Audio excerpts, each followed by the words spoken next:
Hello everyone, my name is Lena and welcome to my channel.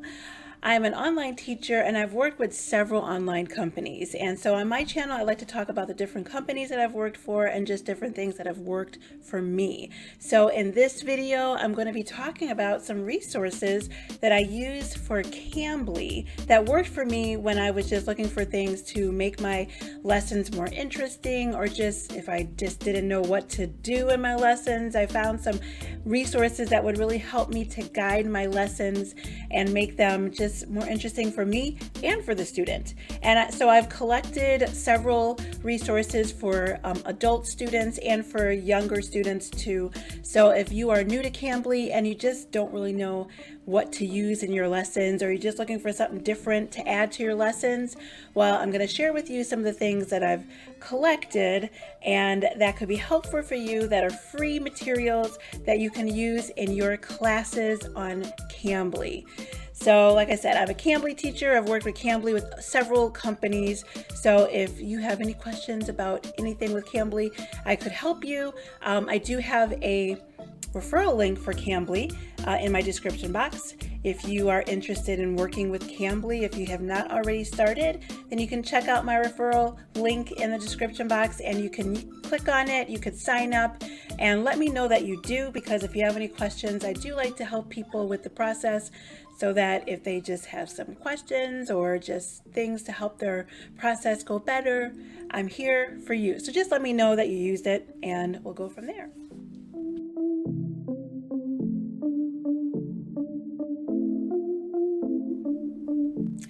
So let's get into this video. I have about 9 resources that are not on the Cambly website, and then I will talk about the Cambly website at the end. So I have about 9 resources. There's so many resources that you could use to teach your classes on Cambly, or for any ESL classes for that matter. You know, these are not just for Cambly, but if you clicked on this video, then you're interested in how to teach your classes with Cambly. But for any ESL teacher, these are free resources that you could use in your classes online. So I've got about 9 that you can use. So I'm just going to go through them and I'm going to show them to you with my camera. So I'm going to switch over so you can see them. Okay, let's start with Ngoo. This is actually my favorite one. I'm actually going to kind of go by what I really like and kind of go down the line.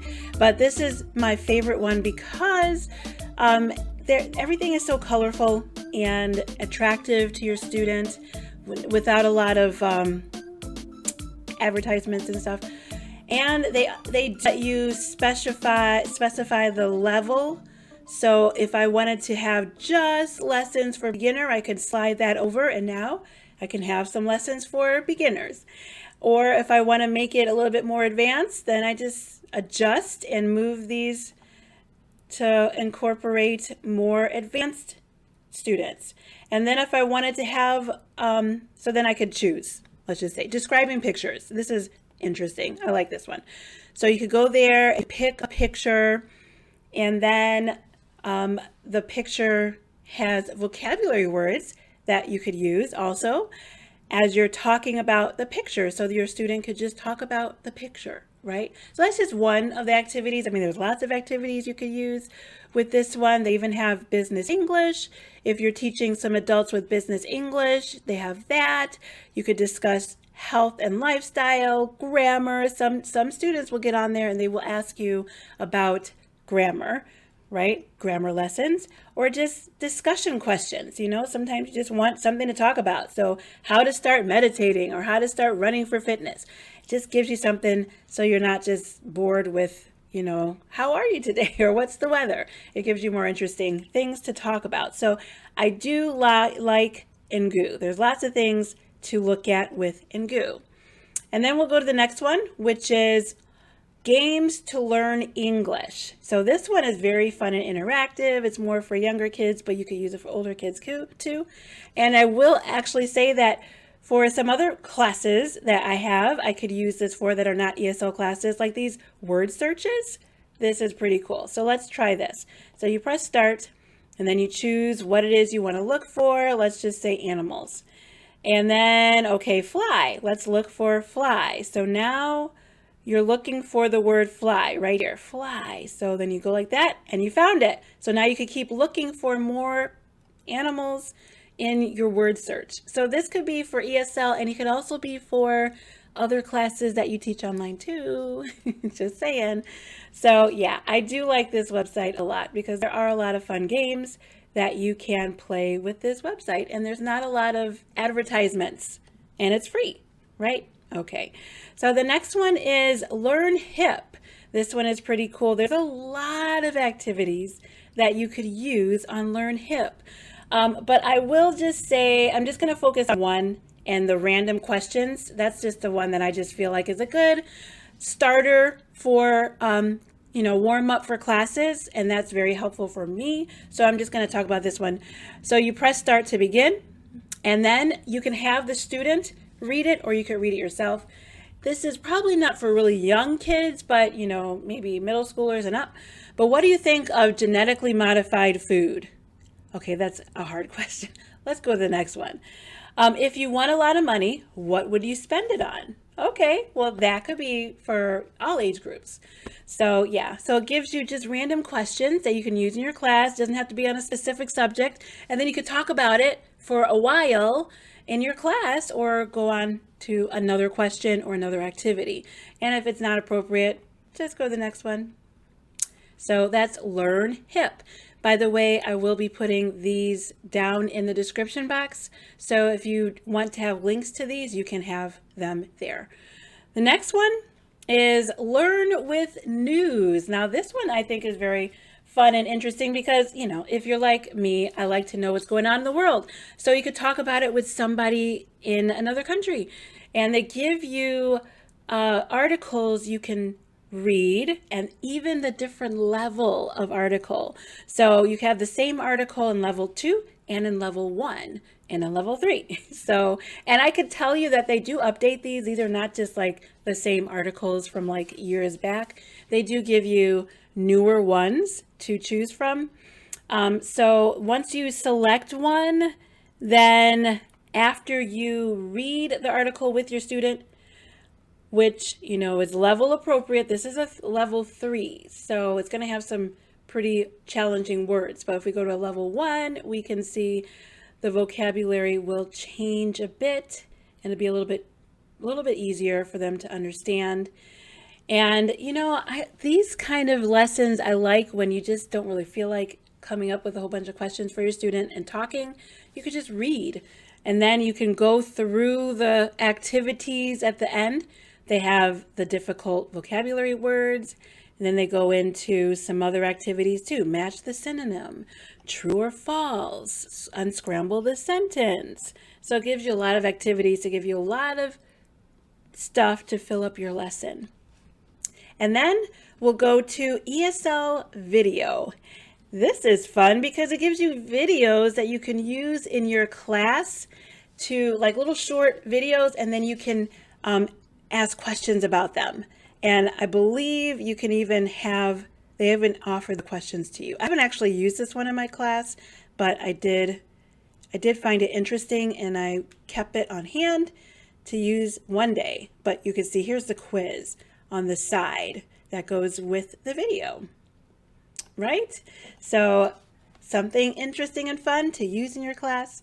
And then the next one is My English Blackboard. So you probably can't see the whole top because my screen is kind of cut off. There's a lot on this website, but I don't use all of it. I just like the games. This is the game part. And yeah, it says games in the URL address. So like this one is the letters of the alphabet. Okay, so that's really simple. But if you go down, this is irregular verbs. Oh man, that is such a difficult thing, even for English speaking students. So for me, I use this for ESL and for my other classes where I teach my kids about reading and stuff. So, because, I'm not just an ESL teacher, so I would use this in my class. So let's see how it works. Okay.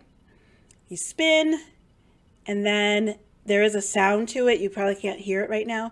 So it gives you the word bite. So now you have to ask, well, what's the past tense? Bit, right? that was kind of easy. That's not really a irregular verb. Okay, so let's try it again.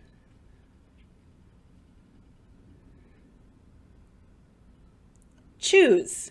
Okay, it's not choosed, right? You don't add ed, it's chose. So that's what makes irregular. You don't just add the ed. So that would be good for any student. My reading students, my English reading students, they struggle with irregular verbs all the time. So something like this is really good for them. And then you can make it into a game like, oh, if you land on a blue, you get 5 points. If you land on a yellow, you get 3 points. Competition always works, especially for my middle schoolers. I don't care what level, actually any level.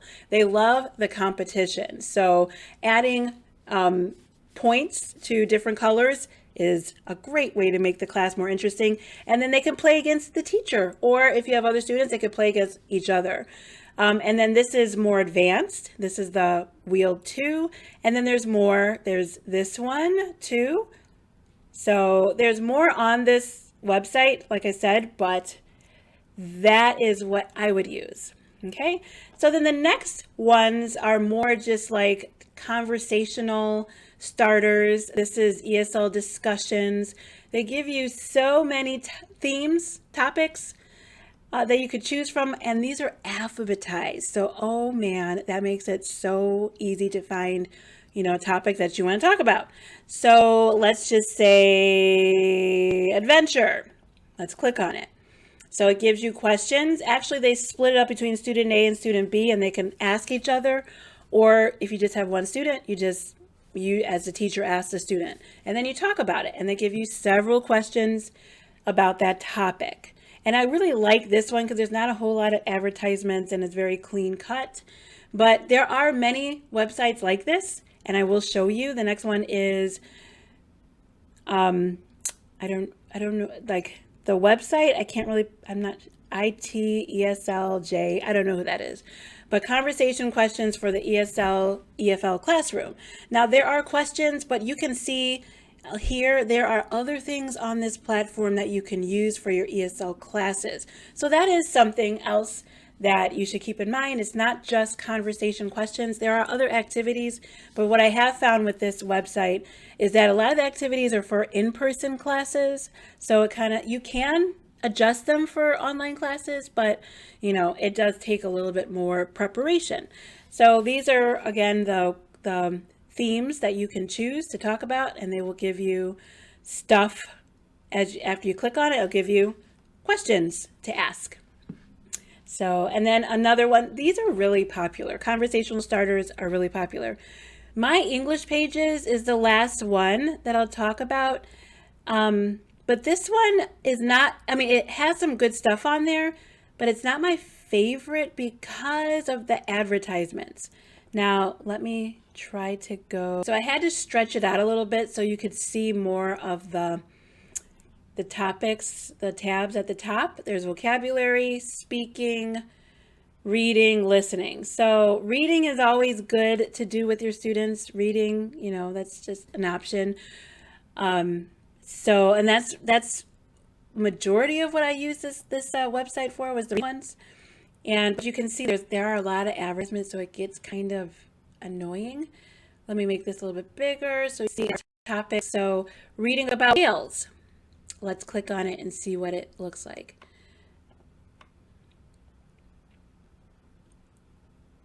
All right, so it'll give you some reading. It doesn't do it by level, student, level. It just gives you an article to read, and then you have your questions there. And then you can check your answers or show the answers. So this is something the student could do on their own, or you could do it with the teacher, but you're with your student, so you're going to do it with your student. Yes, and you will avoid all of those advertisements that I find. That's the reason I left this one to the end, because it's a little bit of a pain with all the advertisements.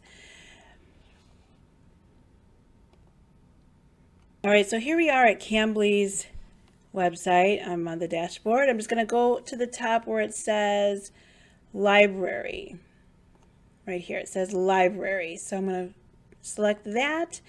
And then when I scroll down, I can see the different teacher resources, speaking games, Cambly courses, professional development, express yourself. Oh, I'm sorry. You can't see it on my screen. Okay, so now it says express yourself. Then it says exam preparation, and that's where it ends. So going back up to the top, you can see here it says speaking games. That's where it starts. And in this part, it says Cambly will promote you to students enrolled in these courses. So if you choose on some of the courses, the courses will be linked to your saved links, and then other students who are interested in these classes will be promoted. Well, you will be promoted to them so they could choose you as a tutor. So the more classes you enroll yourself in or you select, the more students you can possibly get. So let's look at games for beginners. So if I click there, then it gives you different ones you can choose from. Let's choose on this or that. And here's the slide that you'll actually see in the class.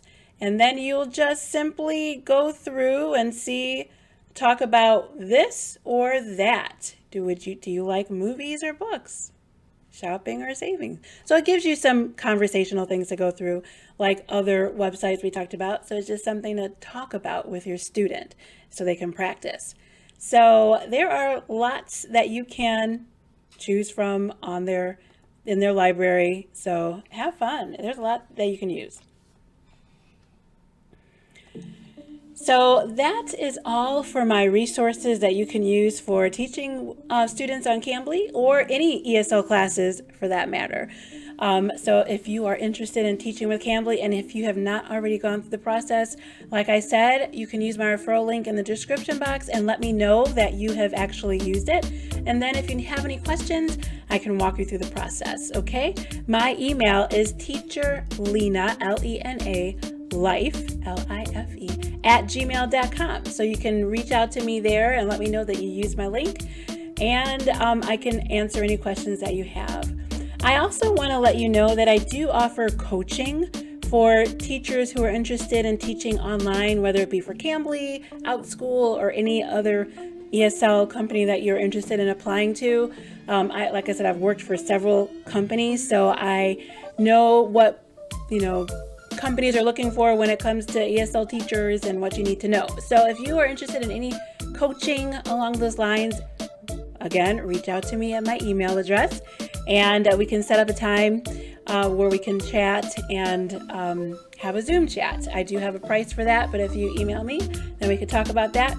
And I'm here to help you get started. But if you have any questions, you can always email me. But to meet with me one-on-one, then I do have a price for that. But just let me know. And if you found any of this material helpful, I would really appreciate it if you give it a like. And you could comment and let other people know about my channel. So I put out videos each week, and I'm happy to help you online teachers increase your online business and grow in your online teaching career. So thanks for watching, everyone. It's been a pleasure, and I will see you in the next video. Bye.